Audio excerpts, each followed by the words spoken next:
গাবতলী আমার এক দাগে 100 বিঘার উপরে জায়গা, এক দাগে এক দাগে 100 বিঘার উপরে।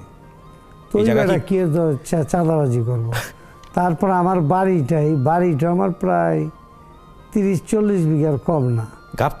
গাবতলীতে ব্রিজে উঠতে ডাইন পাশ পর্বত শ্রীমল সহ এখান থেকে ব্রিজে নামা পর্যন্ত এটা আমাদের নিজস্ব বাড়ি, নিজস্ব জায়গা। আর যেটা রোডের অপোজিটে গাবতলী গরুহাটের পিছনে ওইটা আমাদের 100 বিঘা জায়গা এক দাগে।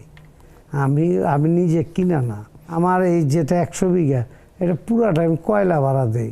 কয়লা ওই ইট ভাড়ায় যে কয়লা পড়ে, তো এটা তো ভাড়া কম পাই না আমি। তো এক পলটের ভাড়া খাইলেই তো অর্ধেক জিন্দগি পার। তার মানুষ কি কামাবে, কি কামাইতে চাবে? আর আমি কি ফকুন্নির পোলা? আমার